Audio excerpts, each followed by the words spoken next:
1911년 운초 개연수 선생이 일제의 총칼을 피해 묘향산 단구람에서 환단고기를 발간한 지 100년의 시간이 지나 마침내 안경전의 환단고기 역주본이 세상에 나왔다. 안경전 역주자는 한민족과 인류의 위대한 미래가 시원을 바로잡아 근본으로 돌아간다는 원시 반본의 도를 통해서만 이루어질 수 있다는 신념으로 오로지 한민족과 인류의 시원 역사와 원형 문화를 밝히는 일에 평생을 바쳐왔다. 이번 역주본은 그런 열정의 완결판이다. 역사 경전이요 인류 원형 문화 성전인 환단고기의 실증적 연구만이 우리 골수까지 파고든 일제 식민사학의 해독을 치유하고 중국의 수천 년 역사 왜곡을 바로잡아 한국사의 국통을 바로 세울 수 있다는 일념으로 정진한 결과이다. 안경전 역주자는 국내외 문헌 탐색은 물론 동북아를 비롯 지구촌 곳곳의 역사 현장 답사와 자료 수집에 정성을 쏟았을 뿐만 아니라 지금도 발굴되는 유물과 자료를 놓치지 않고 환단고기가 드러내려 한 역사를 고스란히 고증했다. 그렇게 정성을 쏟은 지 30여 년.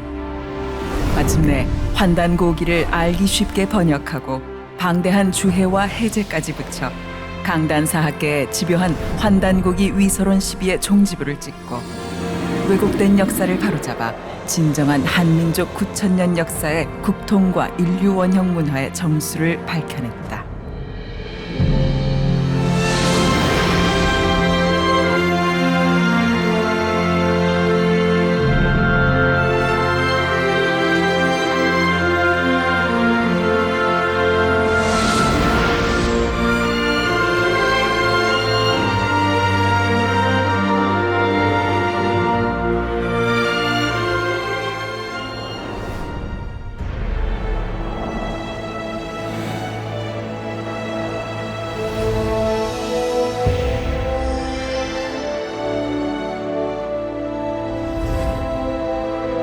Осененные благословением великого духа неба Тенгри горы Тяньшань.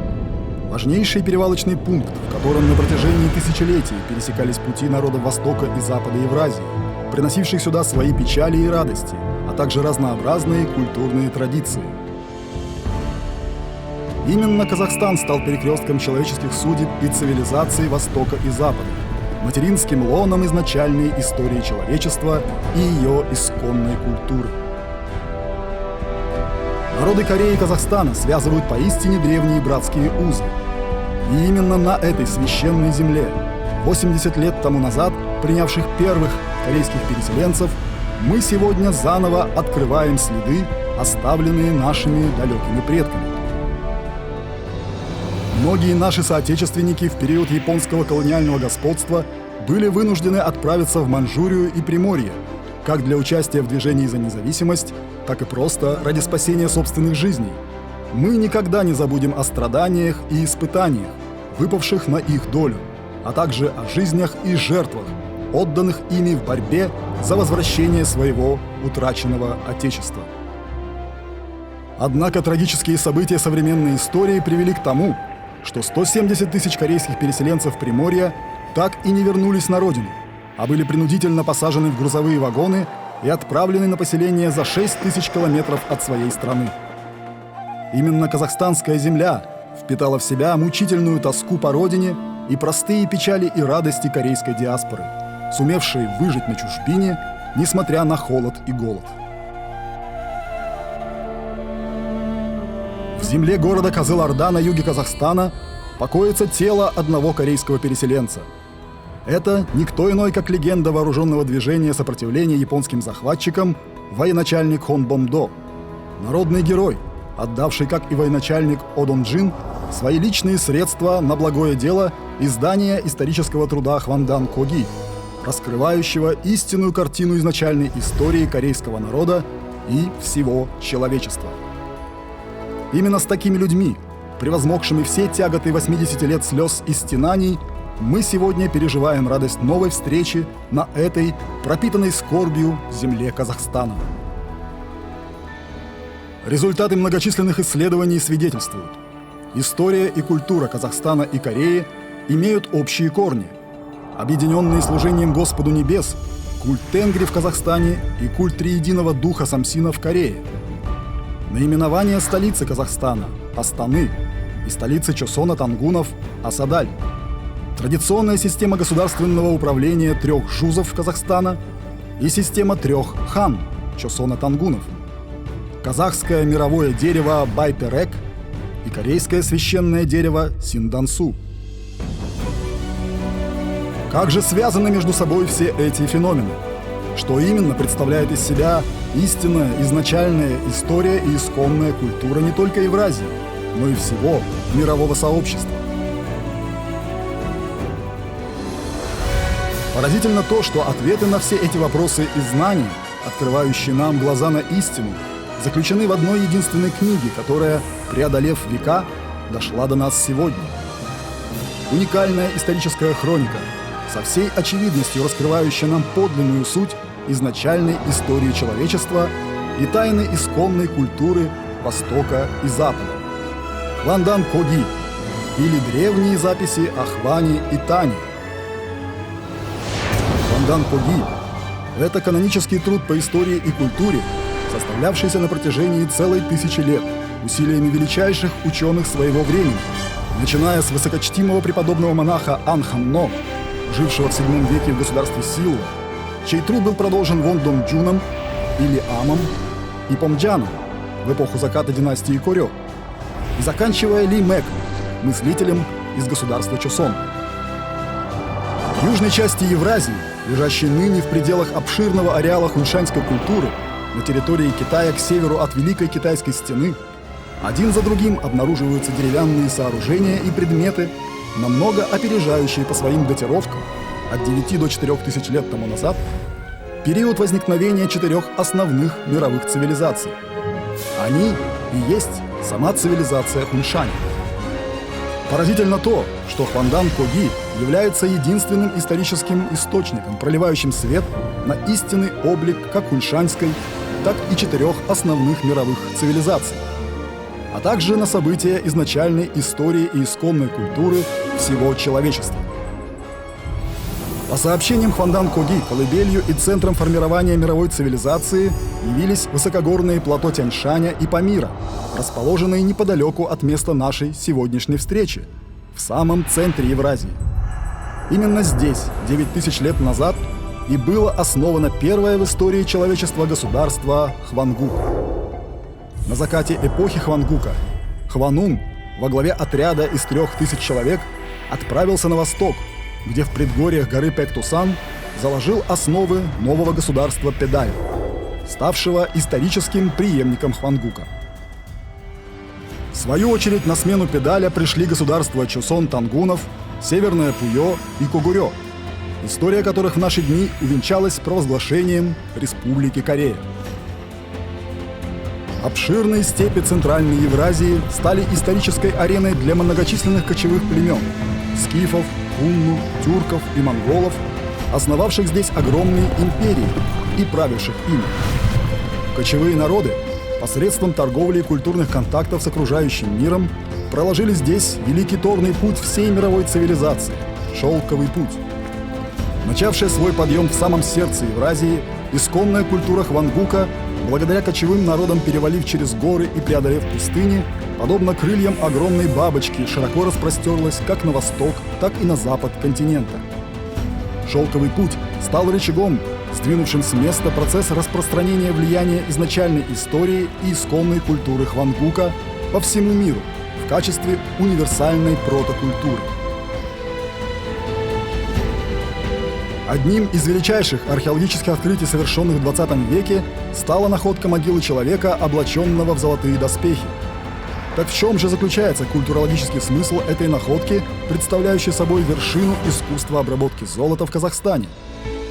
Согласно тексту Хвандан Коги, люди в эпоху Хвангука жили под именем народа Хван, в согласии с заповедями великого духа неба Тенгри, Самсина, в единстве с небом и землей, лелея в душе мечту о превращении в людей света – Хван.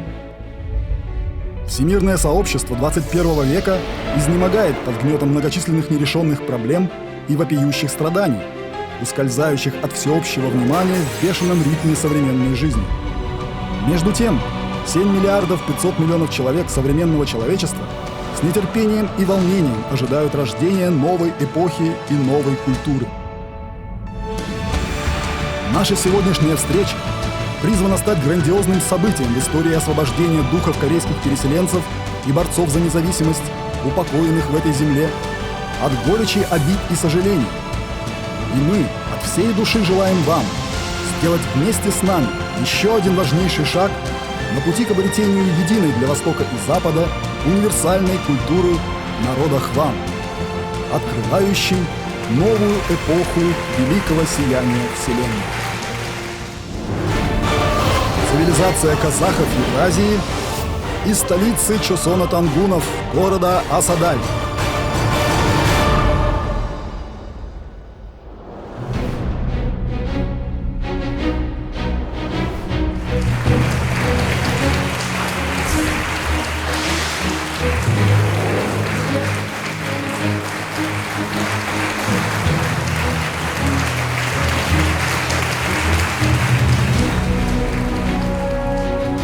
반갑습니다.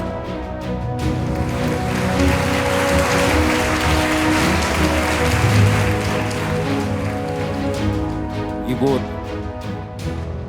카자흐스탄에 살고 계시는 또 주변 이 중앙 유라시아에 몸담고 계시는 고려인 우리 한국인 동포 여러분과 카자흐스탄 형제 자매 여러분, 오늘 참으로 감사하고 고맙습니다.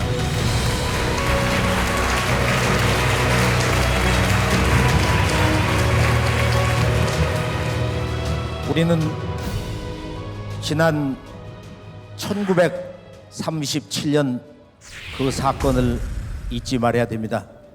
고려인은 그날 약 20만 명의 우리 동포들이 저 시베리아 동북쪽 하발로브스크 그 열차를 타고 6,000km 그 머나먼 장정의 길에 올라서 오는 도중에 차가운 가을 시베리아의 찬 기운에 굶주리면서 1만 명 내지 2만 명이 아사를 하고 병이 들어서 열차간 밖으로 우리들이 형제, 부모, 시신을 내던졌습니다.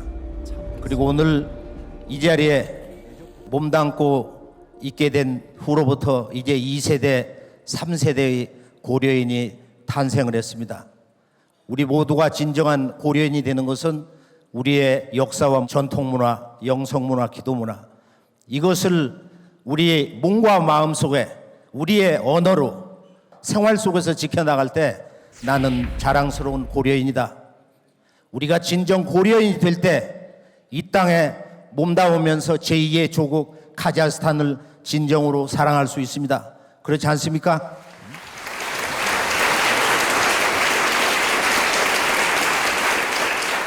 최근에 이 역사학의 해석 방식과 이 서술 방법이 재미있게 바뀌고 있는데요. 지금 미주 지역에 있는 몇몇 대가들이 이제 역사를 우리가 해석하고 들여다보는 방식은 이 지구라고 하는 인류 공동체 그 삶의 전체 대세를 볼 줄 알아야 된다. 그걸 한마디로 빅 스토리다. 그것을 우리가 동방의 역사학으로 말하면은 다시 개벽. 이제 이 지구촌 인류는 우리가 살고 있는 대자연 이 우주는 개벽을 향해서 가고 있다. 정말로 우리가 이제까지 생각하지 못한 그 새로운 세상이 열리고 있다. 즉 하늘과 땅 그리고 우리가 살고 있는 이 지구 공동체 인류 문명이 새로운 문명 사회로 새로운 우주 질서로 들어서고 있다. 지난 19세기 후반 정확하게 말해서 1860년 4월 5일 날 바로 동학이 탄생하던 날 개벽 세계가 선언됐는데요. 그래서 이걸 간단히 얘기하면은 우리가 지금의 이 지구촌 역사학의 새로운 담론, 미국의 빌 게이츠라든지 이런 재단에서도 이걸 지원을 해서 이제 우리 인류가 진정으로 하나가 되기 위해서는 이 역사를 보는 방식, 역사를 해석하는 자세를 바꿔야 된다. 지금 모든 학문을 종합을 해서 이 지구 문명이 지금 어디에 와 있는가, 어디를 향해 가고 있는가, 오늘 우리는 지금 어디에 서 있는가. 이것이 동학과 참동학에서 나온 이 개벽, 이건 종교가 아니거든요. 이건 인류의 새로운 문화운동이고 진정한 지구촌 한가족 새 문화권에 대한 대도의 진리입니다. 그러나 동학에 대한 이 참동학 정산도 사상에 대해서는 실제 제대로 접근이 안 되고 있어요. 근본 주제, 이 개벽관이 많이 왜곡이 되어 있습니다. 연구가 실제 제대로 되고 있지 않습니다. 이 동학과 참동학 정산도 사상에서 정리된 이 빅 히스토리, 아주 쉬운 말로 거대 담론 역사학인데 우주 창조, 우주의 진화의 역사, 지구 탄생, 그리고 이 지구의 진화 역사가 어떤 과정을 거쳐서 5만 년 전에 지금의 이 인류 문명의 조상들 호모 사피엔스 슬기슬기 인간이 나와서 여기까지 왔냐, 지금 우리는 어디에 와 있는가. 이게 바로 동학 참동학 사상에서 제기하는 개벽 사관입니다. 바로 이제 이 개벽인데 결론으로 얘기하면은 바로 이 우주에도 1년 4계절이 있다. 지구의 1년 4계절처럼 우주에도 봄, 여름과 가을, 겨울이 있다. 그런데 이번 지구의 인류는 봄, 여름, 선천세상을 이제 마무리 지으면서 우주의 가을철로 들어가고 있다. 여름철 말에서 가을 천지로 들어가는 개벽기다. 이건 전혀 종말론이 아니고 새로운 자연의 질서, 지구 환경에 전혀 다른 새로운 질서가 열린다. 지금 인류는 우주의 여름과 가을이 바뀌는 환절기에 살고 있다. 이것이 모든 종교에서 외치고 있는 종말론의 실상인 것입니다. 그래서 이 우주관을 근본으로 해서 역사의 근본 주제를 봐야 된다. 오늘 다 함께 동서 문명의 원형 사상, 시원 문화의 영혼이 아주 강렬하게 살아있는 유라시아의 중심 카자흐스탄에서 한국과 카자흐스탄과 한국의 공통된 그 문화의 원형 정신이 무엇인가를 살펴보면서 우리가 진정 하나가 될 수 있는, 나아가서는 동서 인류가 한 가족으로 다시 거듭날 수 있는 계기가 될 것을 소망하면서 서두의 말씀을 마치겠습니다. 감사합니다.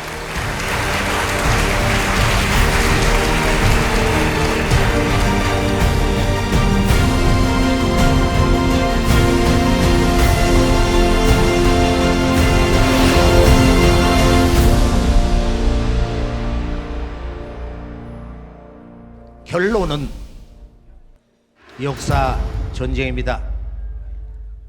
문화의 뿌리를 찾아야 생존할 수 있는 역사 전쟁입니다.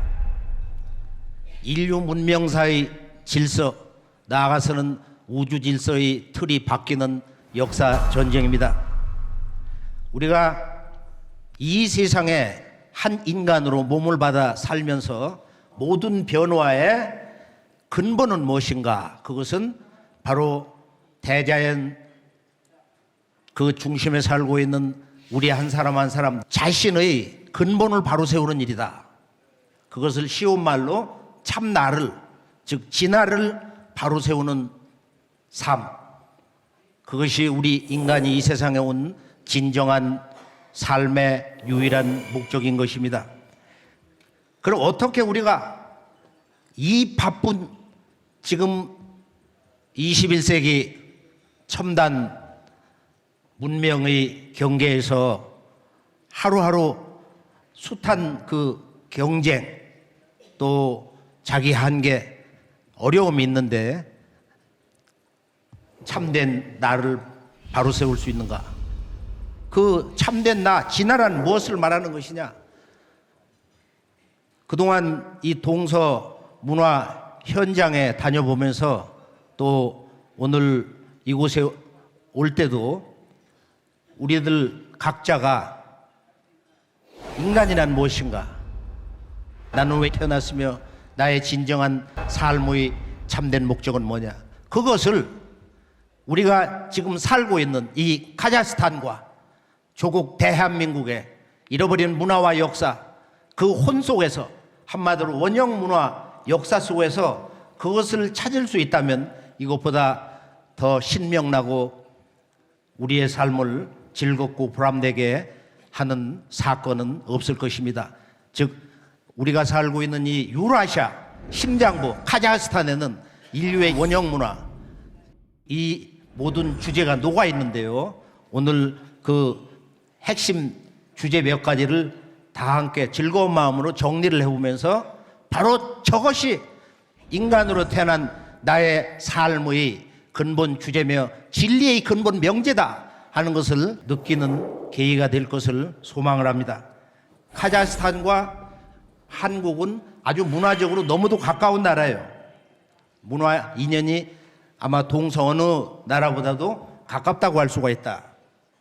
카자흐스탄 정부에서 단군 메달을 2,000개를 만들어서 찍었다 그러는데 조금 전에 그 메달을 보니까 단군 왕검의 초상화가 거기에 잘 새겨져 있고 역사를 잘 모르니까 이제 곰하고 호랭이 토템을 갖다 놨어요. 거기 위에는 이제 신비로운 아마 봉황새인지 새가 이렇게 나르고 있고 이 한국과 카자흐스탄의 그 문화의 심연 속에 우리가 같은 문화적 형제다, 한 가족이다 이렇게 외칠 수 있는 아주 흥미진진한 그런 내용을 한번 정리를 해보기로 하겠어요.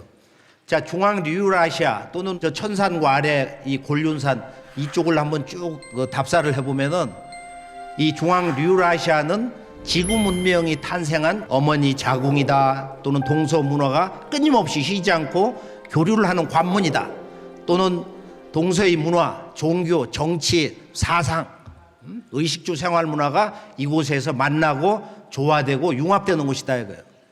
자, 카자흐스탄의 문화 원류 정신을 아주 상징해서 볼 수 있는 수도 아스타나로 한번 가볼까요? 지금 이곳 이 나자레예프 대통령이 나는 점수를 1등을 주고 싶어 이 양반을. 문화를 아는 양반이야. 카자흐스탄의 시원 역사 문화를 아는 분이다. 동서 문화의 그 창세 문화 원형 정신이 지금 바이틀에게 그대로 이렇게 정리가 되어 있는데 한번 이걸 하늘에서 한번 잠깐 볼까요?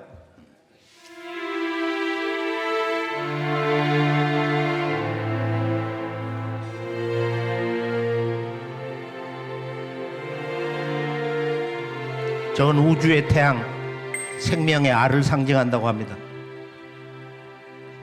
하늘과 땅, 인간이 만나는 신단수, 디바인 트리, 신성한 나무를 상징합니다.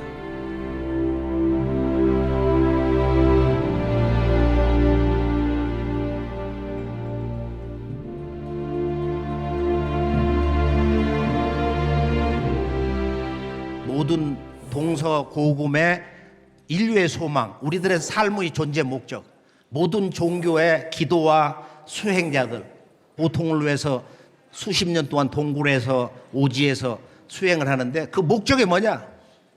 그것은 바로 이 우주의 태양, 우주의 광명, 우주의 빛이다.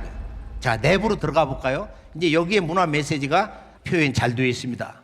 꼭대기에 가보면은 저 기둥이 3개가 있어요. 이렇게 기둥이 셋으로 이렇게 돼 있고 저 꼭대기 위를 보면은 저기 이제 이 나라 대통령의 그 문화 정신을 보는 것인데 자기의 손을 이렇게 판을 찍어 가지고 모든 우리 카자흐스탄 국민들은 나하고 마음을 맞추자, 교감을 하자 해서 누구든지 저기를 가면은 대통령 손하고 이렇게 하나가 되는 거야. 근데 바로 저 바탕이 뭐냐면은 정삼각형으로 돼 있어요.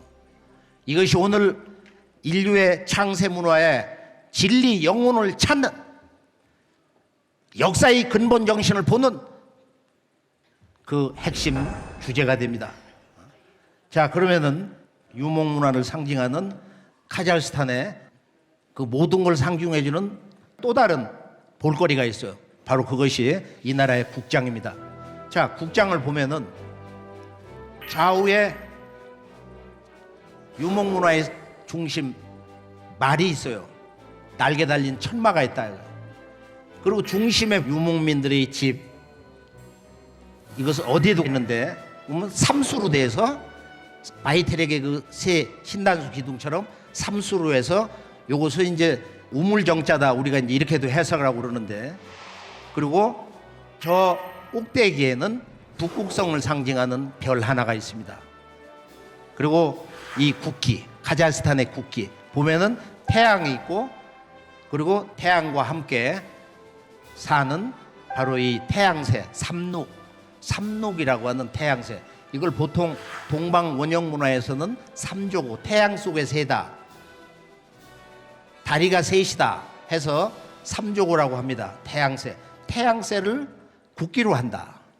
그래서 카자흐스탄에서는 우주광명, 우리들의 몸과 마음의 그 본성인, 이 우주의 본성인 광명을 문화 상징으로 갖다 놓고 있다. 이 피터 프랭코판이라는 이가 실크로드라고 하는 그 저서에서 16가지로 얘기를 하고 있는데, 이것은 지구 동서양의 제국이 탄생하는 길이다. 전쟁의 길이요, 천국의 길이요, 지옥의 길이요, 패망의 길이요, 위기로 가는 길, 초강대국으로 가는 길, 황금의 길. 그리고 자기 저서를 전부 이 실크로드 주제를 그렇게 잡고 있어요. 지구촌의 그 세 갈래 길, 북쪽에 초원길, 비단길, 실크로드 바닷길이 있는데, 여기 보면은 이 동서 문화의 교류, 그 중심지 중앙 유라시아는 이곳을 지나는 그 새로운 역사의 문을 여는 강력한 유목민 제국의 지도자들에 의해서 역사가 뒤집어지는 거예요.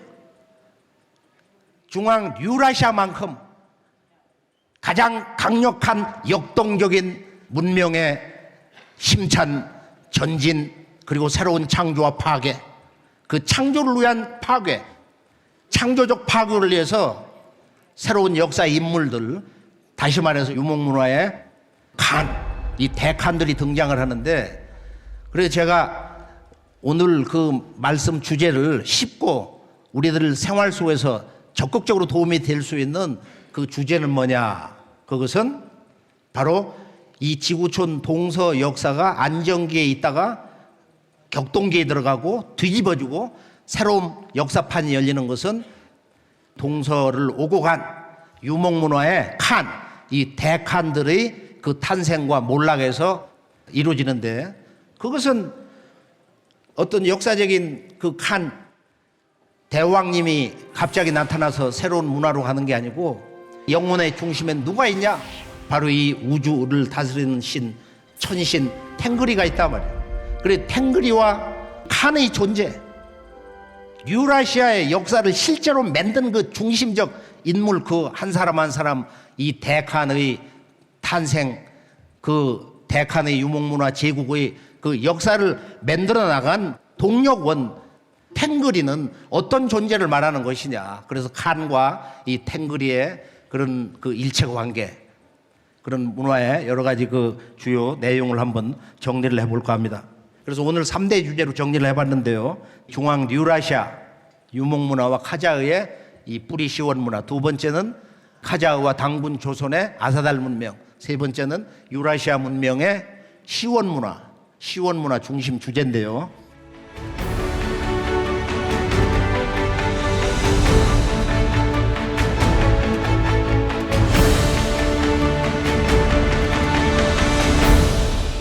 우리가 역사는 또 우리들의 개인이 한 사람 삶도 그 주어진 생존 환경의 소산이다. 그래서 이 유목문화는 우리가 대세를 이렇게 보면은 호주 시드니 대학에 있는 김현진 교수가 지구를 이렇게 동양과 서양으로 나누는 것은 삐뚤어진 이념적 환상이다. 지식인들이 또 우리가 잘못된 그 학교 문화 교육 제도에 의해서 동과서로 이렇게 나누어서 이분법적 사고를 한다 이거예요. 지금부터 약 6,000년 전에서 4,000년 전까지 이 대형 쿠르간, 이 고분 문화를 가지고 있는 사람들이 대거 유럽으로 들어갔다. 4,000년 전에는 전투 마차를 가진 사람들이 대거 유럽으로 이주해 들어가서 히타이트라든지 힉소스 이런 족속들이 그 문화 영향을 받아가지고서 아주 강력한 유목 문화를 만들었다. 불란서 왕궁박물관을 가보면은 7,000년 전에 이미 자기 조상을 모시는 신단을 가지고 불란서로 들어왔다는 거야. 내가 그것을 보고 깜짝 놀랐어요. 그러니까 이미 우리가 이 중동이라든지 지금 여기 인도 북부에 있는 이 유라시아 전체 7개의 스탄, 이 나라들의 역사 대부분 보면은 그 유목 문화의 공통적인 그런 역사 경험을 가지고 있다. 뭐 아프가니스탄하고 이제 파키스탄은 조금 다른 면도 있지만은, 그런데 이 동방의 한반도, 동방의 가장 끝자리에 있는 한국과 중앙 유라시아가 이미 오래전부터 고구려, 백제, 신라, 사실은 이전에 있었던 당군 조선 그 이전부터도 이 동북아와 이 유라시아가 끊임없이 교류를 했다 이거. 비근한 이제 예를 들면 우리나라 고구려에 유명한 온달 장군이 있어요. 온달 장군. 이 온달 장군을 바보 장군이라고 하는데 그게 아니고, 토백이 고구려 사람이 아니고 그 아버지가 소그디아에서 온 왕족이다. 그 연구가 있어요. 그리고 이제 신라의 지금 뭐 괴령이라든지 또는 뭐 흥덕왕 그 왕릉 앞에 보면은 여기 소그디아 사람들의 얼굴 똑같이 생긴 그런 모습의 동상이 서 있거든. 그다음에 유명한 페르시아의 그 대서사시 푸시나메를 보면은 그 800페이지 시 가운데 500페이지 이상이 신라 공주와 페르시아 왕자님의 결혼 이야기다 이거예요. 이게 얼마나 이 교류가 깊었던 거예요.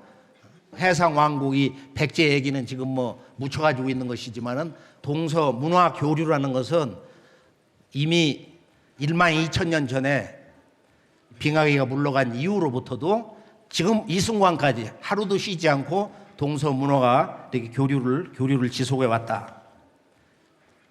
자, 그러면은 이제 이 카자흐스탄의 그 정체성에 대해서 한번 정리를 해보면은, 카자흐스탄의 시원 역사, 제가 이제 처음 들었을 때 매우 큰 흥미를 이렇게 느꼈는데요. 카자흐스탄은 처음에 쌍둥이 세 아들에 의해서 탄생을 했다. 그래서 이제 보통 주수 연방제를 얘기를 하는데, 이게 실제로는 동방의 삼신문화, 이 탱거리는 즉 천신 하나님 탱거리는 모든 것을 삼수로 이 세계를 다스린다. 그래서 유목문화는 그 문화의 심장부에 뭐가 있냐면은 이 삼수문화가 있어요. 동방에서는 우리 한국의 고대 그 문서진 환난국이라든지 다른 문서에 보면은 삼록이라고 하는 새처럼, 삼록이 아마 삼조고의 삼과 언어학적으로 보면 근원적인 문화 요소가 있을 것이다. 그래서 신은 단순한 탱거리가 아니고 삼탱거리다 이거예요. 삼탱거리, 삼신이다. 그래서 이 삼신을 유교나 또는 도교에서 노자장자 이런 곳에서는 상제님이다. 환단국에서 또는 한국의 그 시원 창세 역사에서는 삼신 상제님이다. 탱거리의 원래 언어가 삼신이다. 그걸 이쪽 말로 허닝하면은 삼탱거리, 삼신상제님이다. 삼신상제님. 우리가 이 카자흐스탄 정부에서 이제 발표한 국가 족보나무를 보면은 아래 그 뿌리에 스키타해, 그 다음에 삭족, 그리고 훈족이 있고 그 위에 이제 거기서 쭉 지속이 된 여러 족속들이 있는데, 대략 뭐 약 한 20개 족속도 있고, 쌍둥이 세 아들에 의해서 탄생을 했다. 오늘날에는 지금 130개 민족들이 살고 있는데, 크게 보면은 이 스키타의 역할이 너무 크단 말이에요. 2800년 전에서 약 한 500년 정도 여기서 이제 직접 이 조상으로 살았는데, 스키타이는 뭐 그리스에서는 뭐 스키타다, 또 러시아 말로는 뭐 여기서 스키프라고 하고, 또 스쿠다 이란, 이거 활 쏘는 사람이거든. 우리가 영어에 보면은 그 쏜다는 언어가 여기서 나온 거거든. 그리고 우리로 말하면 동이족이라고 할 때 이렇게 활을 쏜다. 큰왈리자 동이하고 어머니 같다 이거예요. 지금 황금 인간의 문화에서 알지만 그 스키타이가 이 나라에 와서 주인 노릇을 할 때 왕처럼 4,000개 여기다 금방무늬를 해가지고 이제 입고 있는 모습. 아마 20세기에 인류 역사 고고학을 아주 가장 충격을 주고 영광의 도가니로 몰아넣은 누구도 사실 아스타나 박물관이라든지 이쪽에 있는 알마티 박물관을 직접 가서 보면은 또 현장 발굴된 예술계도 거기 박물관이 있거든요. 거기 가보면은 뭐 감탄을 하지 않을 수가 없어. 그 모습을 보면은 야 3,000년 전에 금 가공술이 저 정도로 완벽했다. 이건 인류 문화의 그런 황금 문화에 대해서 우리가 옛 문화를 바라볼 때 얼마나 감동스러운가. 옛 문화를 결코 깔볼 수가 없는, 배워야 할 것이 너무도 많은. 그래서 우리가 이 스키타이와 싹은 현상적으로는 이 사람들이 동과 서에서 살고 다르지만은 뿌리는 같다.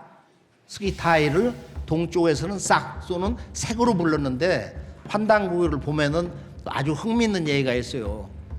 이 흉노의 그 조상이 삭정이다 이런 말이 나오거든요. 그래서 이 스키타이 문화를 우리가 보면은 이 사람들이 이란 계열이고 서양 쪽 사람의 모습을 하고 있는데 문화 정신은 전부 이 동방 쪽 알타이 동방 동북아의 이런 문화 요소를 다 가지고 있다 이거야. 그래서 이 말 타고 뒤를 보면서 쏘는 이런 배사법, 뭐 이런 활을 쏘는 방식은 유목 문화에 이제 널리 보편화되어 있는 건데 이것은 말을 탈 때 발거리가 없으면은 그걸 자유자재로 할 수가 없거든. 그래서 새로 만든 이 발거리, 저 등자를 이 고구려 등자, 지금 이 선비하고 고구려가 AD 3, 4세기에 이렇게 만들어가지고 저기다 발을 걸고서 아주 강력한 고구려 기마무사 군단들이 그렇게 탄생을 하게 된 거다. 고구려 선비에서 이걸 제일 먼저 만들어냈다. 이거 우리나라 이제 강윤욱 박사가 이제 그 발표한 적도 있는데, 그런데 카자흐스탄의 그 전체 역사 이렇게 배경을 보면은 근본 틀은 이렇게 스키타이, 싹이라든지 흉노, 돌골, 몽골 이렇게 이제 대세로 구성이 되는데 동쪽의 만주벌판에서 서쪽의 발트해까지 펼쳐진 장엄한 땅 유라시아. 그 중심에 인류 창세 역사서 환단고기가 전하는 첫나라 환국이 있었다. 환국을 구성한 12나라들 가운데 선비 등이 있었다. 그 후 수천 년의 세월이 흘러 동북방에서는 흉노, 월지, 동호와 돌궐, 몽골이 일어나고 서쪽 땅에선 게르만, 고트, 간달 등 무수한 부족들이 명멸했다. 우랄 산맥의 오른쪽으론 스키타이가, 흑해 북부에는 키메르가 일어나 역사를 이끌었고 그 아래 서남쪽 아프리카에서 중동으로는 세임족, 베두인족이 초원과 모래밭을 터전 삼아 강인한 삶을 꾸렸다. 오늘 우리는 그 역사의 주인공들을 유목민족이라 부른다. 이들 유목민족은 혹독한 대자연의 시련과 쳐들어오는 외적에 맞서 필요할 때면 부족과 부족이 한데 모여 대연합체를 이루었다. 그 중에서도 유라시아 동북방에서 불처럼 일어난 흉노, 돌궐, 몽골은 유목 제국을 이루어 동서 문명을 연결하고 서구 문명을 뒤흔들어 마침내 세계사의 흐름까지도 바꿔놓았다. 이들은 하늘 땅을 받들고 신성시하며 대자연과 하나 되어 살았다. 절기마다 하늘의 제사를 올리는 천재 문화를 간직했고 그들의 왕은 하늘의 아들 곧 천자로 불렸다. 이들 천자들은 제국의 넓은 강역을 세수로 나누어 다스리는 동방의 삼신문화 전통을 유지했다. 9,000년 전 8원에 인류 정신사의 원뿌리이자 원형 문화가 된 환국, 그 종통을 계승하여 신시에 창업한 배달, 그 뒤를 이은 단군조선의 신교 문화가 현실에 드러난 것이었다. 흉노와 돌궐과 몽골, 이들이 아시아에서 유럽으로 대륙과 대륙을 넘나들며 반드시 거쳐야 했던 땅이 바로 중앙아시아다. 특히 그 중에서도 오늘의 카자흐스탄 지역은 당시 동서세계를 연결하는 문명의 교차로요 유라시아 문화 교류의 심장부였다. 카자흐스탄을 거쳐 대륙의 동서쪽을 바람처럼 내달리던 이들 3대 유목제국의 역사와 문화, 찬란한 시원정신의 진면목을 함께 탐험해 보자.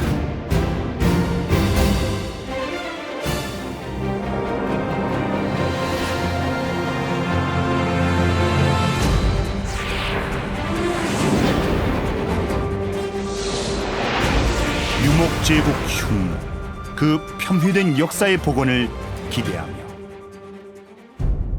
서력전 4세기 아시아 대륙 북방에 등장한 이래 세력을 떨친 흉노는 중국의 고민거리였다. 진시황이 만리장성을 쌓은 이유도 흉노를 막기 위한 것이란다. 이후 진제국은 급격히 쇠약해져 2세 호해를 거쳐 3세 자영 때 멸망했다. 한을 건국한 유방도 흉노를 쳤다. 그러나 공략에 실패했다. 한의 제7대 무제 때도 흉노와 전쟁을 벌였으나 결국 복속시키지 못했다. 서양사에서도 흉노는 훈이란 이름으로 서력 370년경 흑해 북부에 등장했다. 이들이 볼가강 건너 동고트족, 서고트족을 공격하자 게르만족의 대이동이 일어났다.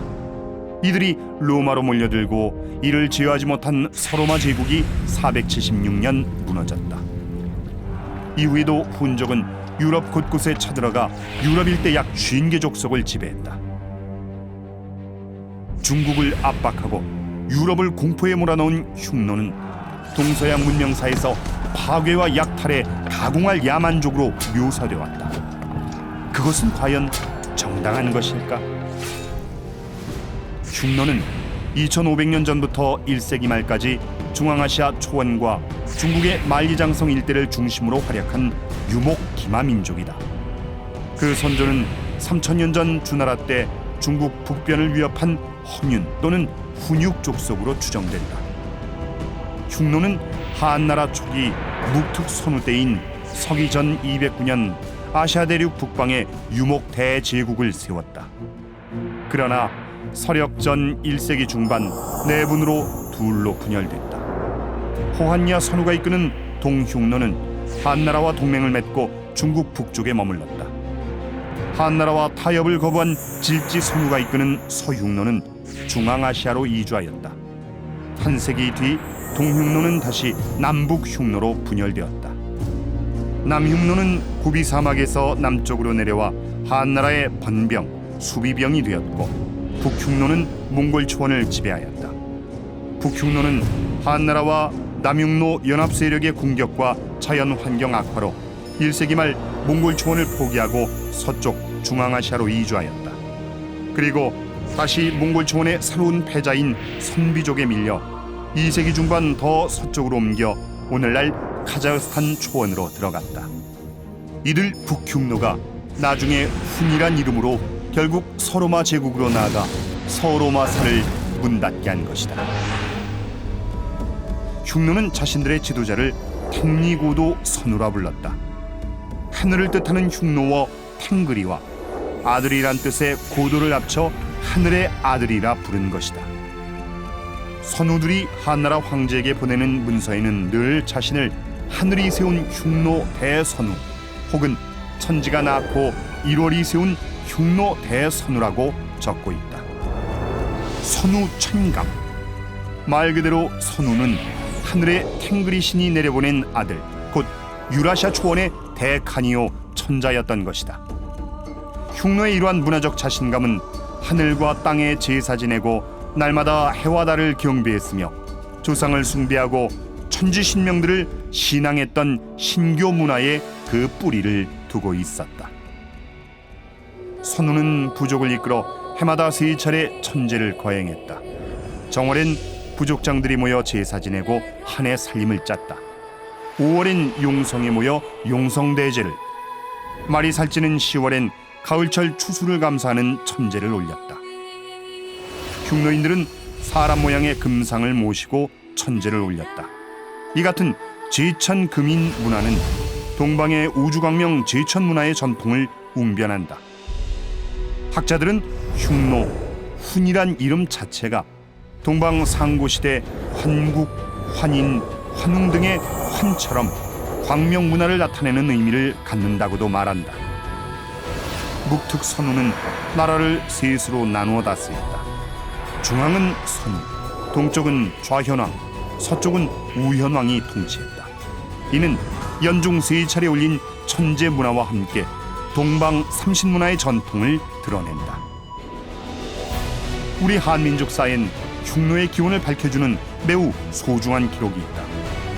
환단고기 중 단군세기에는 제3세 가륵단군 6년 때 임금께서 열양지방의 욕살 삭정을 약수지방에 유배시켜 감옥에 가두었다. 후에 용서하여 그 땅에 봉하시니 흉노의 시조가 되었다라고 쓰여있다. 또 신라 문무왕비 비문엔 김일제가 신라 김씨의 조상이라 쓰여있다. 김일제는 흉노 휴도왕의 아들이다. 한무제가 흉노를 공략할 때 왕자가 그 모친과 함께 한의 포로가 되었다. 그러나 훗날 왕자가 무제에 대한 모종의 반역 음모를 미리 알리는 공을 세우자 무제는 그에게 너희는 제천 금인이니 김씨로 하라며 김일제란 이름을 주었다. 그러면서 황하가 크게 굽이치는 오르도스 지역의 제후라에서 투후로 봉하였다. 나중에 김일제의 현손인 왕망이 난을 일으켜 전한을 무너뜨리고 신을 세웠다. 그러나 왕망이 몰락하면서 김일제 가문이 1세기 초 한반도로 망명하여 신라 가야의 왕권을 잡았다. 동방의 광명문화, 천자 천재문화, 삼신문화 등 신교의 전통이 흉노의 동서로의 이동과 전쟁과 교역을 통해 이미 수천 년 전부터 아시아 대륙은 물론 유럽 대륙까지 전파 확산되었다. 그 진면목에 대한 천착 없이, 나아가 동방 상고사에 대한 통찰 없이 누가 과연 흉노에 대해 함부로 말할 수 있겠는가?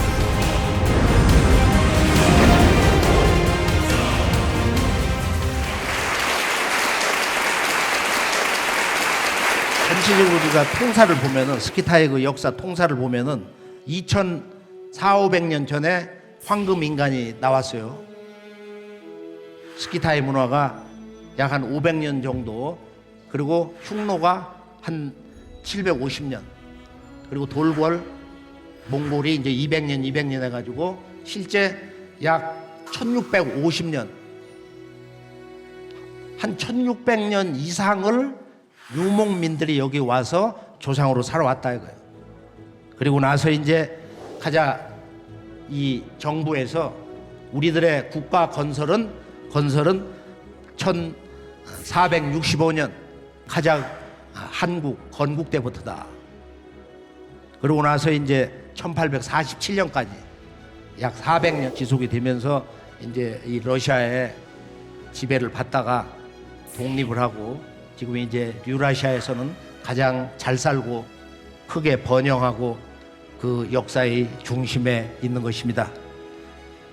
고대 역사 이렇게 보면은 구석기, 신석기, 그 다음에 청동기 이렇게 해서 이미 5,000년 전에 이 나라에서 아파나시보에서 이쪽에 보면은 여기에서 말을 타고 그 다음에 말 재갈을 물려가지고 기른 그런 유적이 나오고 있습니다.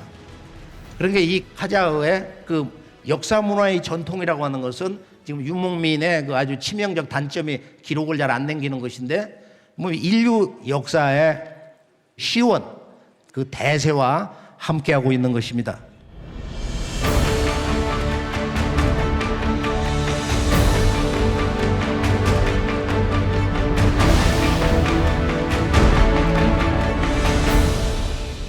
그러니까 이제 이 유목민의 그 틀을 이렇게 보면은 유라시아의 유목 문화의 발원지를 주장은 좀 다르지만은 대세로 보면은 알타이다.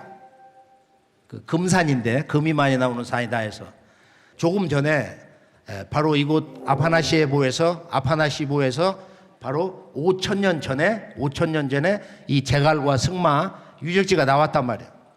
이미 스키타이 문화가 들어와가지고 여기서 제가 몽골에 가보니까 서북 경계를 벗어나면은 거기에 파지링 문화가 있는데 거기 쿠룩한 무덤을 파다가 저 러시아 페테르스부르고 거기 있는 박물관에다 그대로 옮겨다 놨어요. 그 지하 박물관에다가. 그 문화가 보면 거기 봉황이 나오거든. 얼음공주의 그 머리에 보면 생명의 새, 불멸의 새 15개 봉황새가 나와 있습니다. 근데 그건 원형이 나온 거야. 그리핀이 아니고 원 봉황의 모습이 나오는 걸 보고 제가 큰 감동을 받은 적이 있어요. 우리가 이제 이 지구촌의 언어학의 족보 체계로 보면은 알타이 언어 계열하고 지금 서쪽에 우랄 산맥을 기본으로 하는 언어 계열이 있는데 이쪽 중앙 유라시아에서 볼 때는 6,000년에서 4,000년 전에는 지금 인도의 산스크리트라든지 이 페르시아 지금의 이란 언어 이것이 표준말과 사투리처럼 사실은 거의 비슷했다 이거야. 비슷한 말들, 비슷한 발음 체계가 많았다. 4,000년 이전에는 한 5, 6,000년 전 이렇게 쭉 올라가면은 이런 그리스어라든지 또는 뭐 이쪽 라틴어 또는 이쪽 산스크리트라든지 이런 여러 개의 언어들이 사실은 그 근원에 가 보면은 한 할아버지 언어, 조어, 시원 언어로 만나게 된다.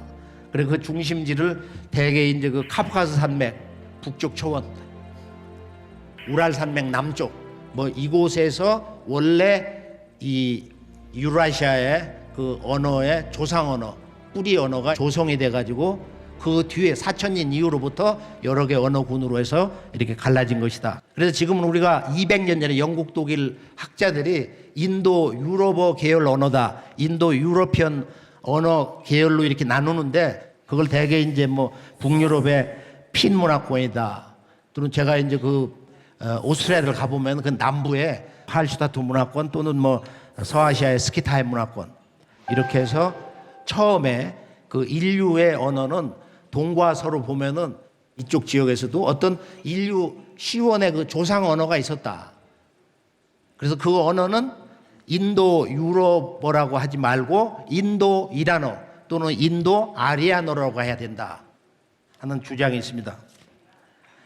유목 문화의 이제 그 근본 특성을 보면은 흉노가 됐든 돌고래 됐든 몽골이 됐든 스키타이가 됐든 이들이 탱그리 신앙을 하는데 그 탱그리 천신 하나님을 받들면서 탱그리가 인간 역사의 궁극의 목적지를 향해서 가도록 어떤 명을 내린다. 그 하나님의 대행자로서 대리자로서 그 신의 명령을 받아서 자기가 이제 대칸 노릇을 하는데 나라를 다스릴 때 보면 아주 재밌는 것이 이 국가 통치 단위를 셋으로 나누어서 이렇게 다스리는 예가 있어요. 우리가 흉노에 보면은 중앙에 천자 신의 아들 선우가 있고 그리고 좌현왕 우현왕이 있다 이거예요. 이게 좌현왕이 이제 그 지역을 맡고 선우 대천자 국가의 그 중심부를 맡는데 또 지방 행정 조직은 5부로 나누고 있어요. 우리가 돌골 같은 경우 보면 동서로 해가지고 이렇게 5부씩 나눠서 다스린 국가 그 행정 조직이 있습니다. 이 국가 통치 행정 조직 이 3과 5의 단위 조직이라는 것이 어디에서 왔느냐? 바로 이 천산 바로 아래 인류 최초의 나라 동서 인류 문명의 조상 고향의 국가라고 할 수 있는 환국에서 유래된 오가 문화에서 나왔다. 오가 문화. 이건 이제 정확하게 환단곡이 기록되어 있는데요. 그리고 이제 이 대칸이 그냥 칸이 되는 게 아니야. 지금 우리가 어떨 생각해 보면 그 당시에는 어떤 강력한 군장이 나와가지고 그렇게 해서 막 강압적으로 말이야. 그렇게 해서 복종을 하지 않으면은 우애를 가하고 사형을 시키고 해서 그렇게 그 어떤 강한 체질을 가지고 칸이 되는 것만이 아니다 말이야. 그걸 뭐라고 하냐면은 바로 이 칸과 탱거리를 섬기면서 한 마음, 한 생각을 가지고 국가를 건설한다. 국가를 수호한다. 이것이 이제 이 칸과 생사를 함께하는 친위 결사대인데요. 친위 결사대. 이게 바로 코미타투스다. 그런데 이 코미타투스 조직은 지구촌의 과거 옛 문화 보면 다 있어요. 코미타투스. 탱그리를 받들면서 바로 이 칸과 생사를 함께하는 새로운 제국을 건설하는 친위 조직이 이게 바로 코미타투스다. 징기스칸은 1만 명이 있었다. 그리고 손자 코빌라이는 1만 2천 명까지 뒀다는 거야. 근데 흉노가 서방으로 가서 이제 그 훈족으로 4세기 중엽에 이제 나타나가지고 결국은 민족 이동으로 서로마 제국이 이제 무너지고 그러는데 이 훈 같은 경우에는 로가데스라고 하는 조금 다른 방식의 이제 로가데스라고 하는 코미타투스인데 이건 뭐냐면은 훈족 왕이 임명을 하는 거야. 코미타투스는 이제 그건 직접 자기들이 자원 입대하는 것이고. 그래서 우리가 이제 이 문화를 이렇게 보면은 과거 이 칸의 제국, 대칸의 이 대제국이라고 하는 것은 칸과 생각을 함께하고 삶과 죽음을 함께하는. 그래서 칸이 돌아가시면은 동행자로 같이 죽어주는 거야. 그게 영광이다. 칸과 저승길도 함께한다 이거야. 그래서 우리가 이제 이 쿠로칸 문화를 보면은 우리 어제도 이제 그 예스계를 한번 가자. 천산을 다시 한번 가고 싶다. 그래서 이제 직접 그걸 박물관을 이렇게 보면서 여러 가지를 마음속에서 정리해 본 것이 있어요. Раскопки велись. Это здесь городище. С этой стороны вот древнее русло реки Иссык, с этой стороны курганы.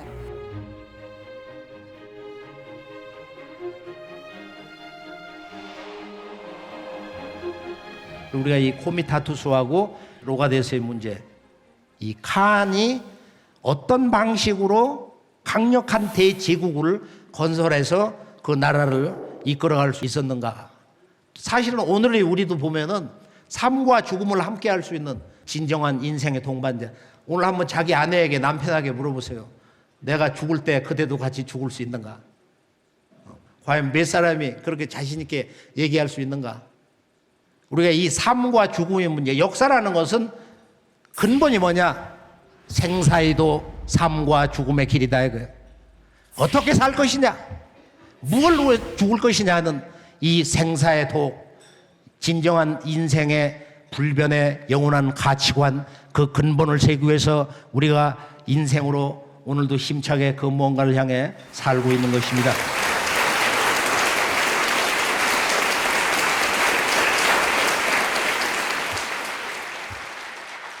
우리가 이제 한 나라를 건설해서 국가를 번영하고 지속이 되고 그리고 다 함께 번영을 하는 유목문화 제국의 탄생의 역사에서 꼭 배워야 될 것이 바로 웃사람과 삶을 함께하는 이 아름다운 미덕이 있는데 사실은 이것은 환단고기를 보면은 아주 놀라운 내용이 있어요. 거기 보면은 우리가 이 오상이 도라고 그래가지고 충효 인해가지고 이렇게 5가지 덕목이 있는데 지금 이것이 환국에서부터 이제 직접 이 코미타투스가 어떻게 발현되느냐면은 전체 유라시아에서 보면은 금이 나오는 알타이산, 금악산이라고 그래요. 환단국에서. 그리고 동방 태백산, 지금의 백두산, 그리고 이제 지금 중국 돈왕에 있는 사무산이 있는데 이것을 이제 천산 한국 시대 때 삼신산이라고 그래. 그런데 누가 동방을 개척할 것이냐? 그랬더니 바로 이 환국의 서자부에 환웅이란 인물이 있습니다. 그래서 이제 환웅이 지금의 동방 태백산, 백두산 쪽으로 떠날 때 바로 이 왕과 함께한 칸과 함께하는 결사대 코미타투스가 3,000명이 함께 떠납니다. 일가 10명씩 하면 한 3만 명이 동방으로 떠난 거예요. 그리고 이 환웅의 3,000명 제세 행랑군, 세상을 건지는 새로운 문명으로 이렇게 인도하는 행랑군이다. 그리고 당군 조선은 그 전통을 받아가지고 국자랑이라고 그랬어요. 국자랑. 북배어는 천왕랑. 그리고 그 뒤에 고구려에서는 조의선인이다. 이건 일본에 가보면은 고구려 조의선인들이 지금 그대로 살고 있어요.